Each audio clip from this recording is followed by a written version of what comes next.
आपल्या बरोबर आहेत त्यांनी पण आणि त्यांच्या पक्षाने काँग्रेसने पण खूप चांगला निर्णय घेतला. खरं तर ही निवडणूक महत्वाची काय, कारण ही निवडणूक आपण सर्व दादांच्या साठी दादांनी अनेक दशकं खूप कामं केलेत, विकास कामं केलेत. आदरणीय दादांनी सगळ्याच पक्षांना एकत्रित घेऊन कामं केलेत.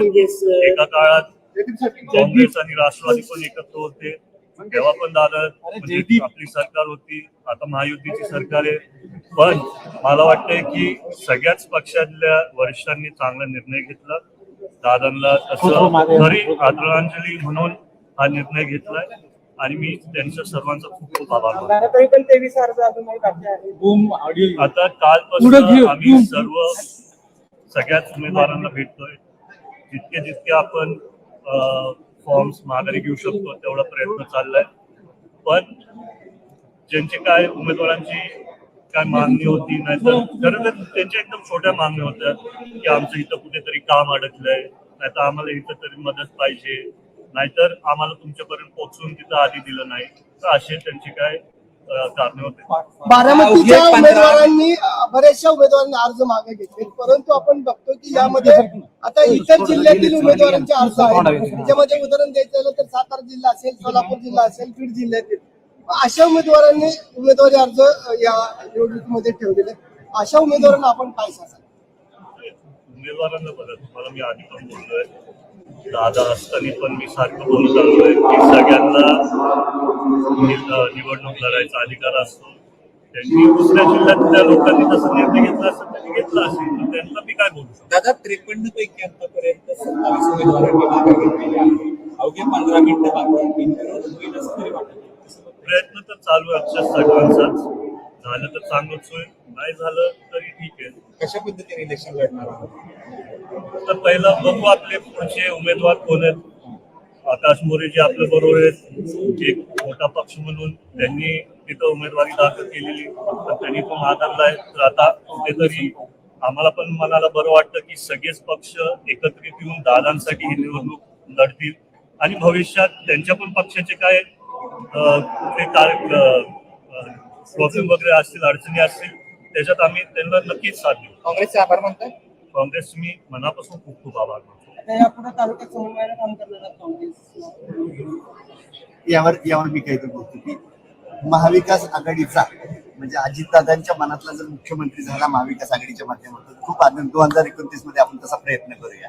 दादा मला सांगा, बारामतीकरांचं दुःख अजूनही कमी झालेलं नाही. जर निवडणूक झालीच तर बारामतीकर किती मताधिक्यांनी वैली साहेबांना विजय केला? मला वाटतं 1,00,000च्या वरतीच झाली. आता खरं तर प्रचाराचा नारा आहे, कशा पद्धतीने नियोजन असेल त्या संदर्भात अजूनही प्रयत्न चालू आहे ही निवडणूक बिनविरोध करायची. जर नाही झाली तर आपण त्याच्याबद्दल मी तुम्हाला भविष्यात सांगेल.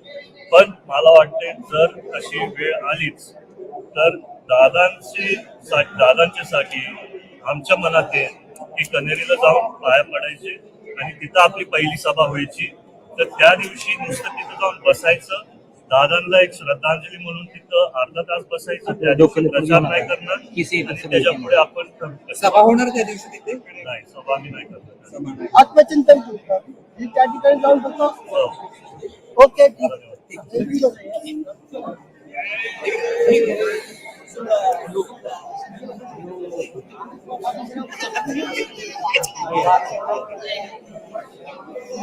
काफी चलिए है।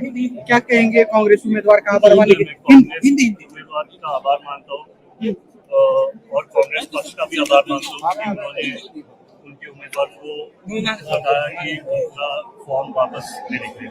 आगे का क्या प्लानिंग रहेगा? अभी आगे का क्या प्लानिंग रहेगा? अभी तक 20 से ज्यादा उम्मीदवारों ने उनका ज्यादा से ज्यादा उम्मीदवारों से बात की है, हमारे पक्ष के सब लोगों ने भी बात की है।